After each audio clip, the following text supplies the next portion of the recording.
We should probably start by talking about how this all began. Back in 2014, when we were looking for a home really, because we've been doing gardening projects and creative art space projects for many years on Windsor Street and in Liverpool 8, but we wanted to put down roots.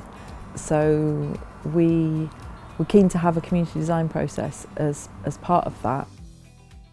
It was a good chance to get involved with a client who really actually cared about participation and cared about environmental outcomes, and to work with people who could see the potential in a site that was basically some derelict land. Yeah, the site was like an old disused garage and a dumping ground for years, but it still felt great because it's so near to residential properties, so it feels like it's really in the heart of the community.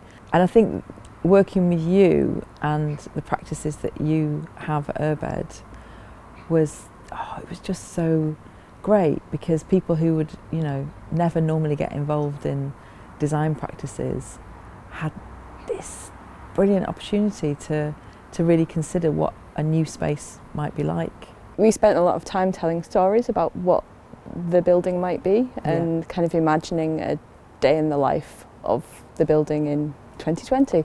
So just having the power of all of those people's imaginations as part of the process, it helped make a better building.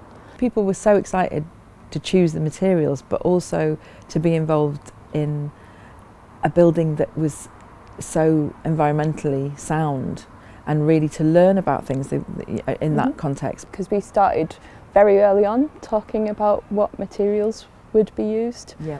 So the idea of using kind of relatively locally grown, sustainably grown timber, the idea of using recycled materials. So we've got recycled glass aggregate below the slab, and we've got recycled newspaper in the walls. Do you remember all those discussions about the thermal envelope and how you thought I was a little bit obsessive about it? I love the thermal envelope. We're really pushing that thermal envelope.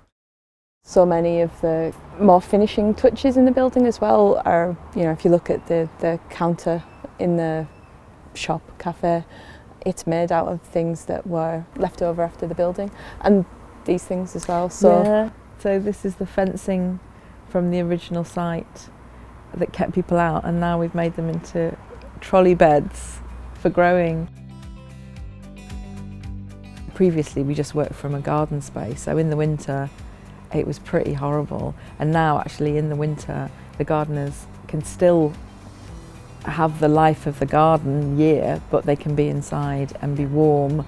It always feels like a luxury, even though it's like a very effectively really simple but so well designed and so beautiful.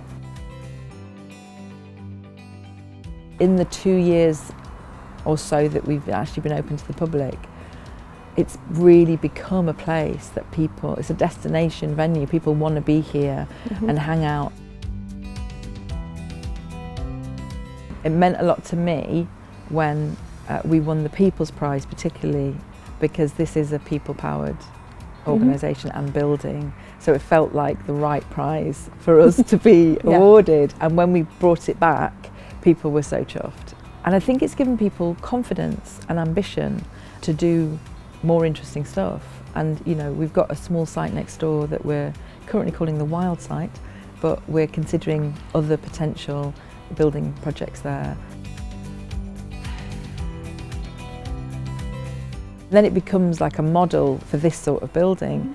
Visitors from other cities have all said it's a game changer for the street and for their idea of community building.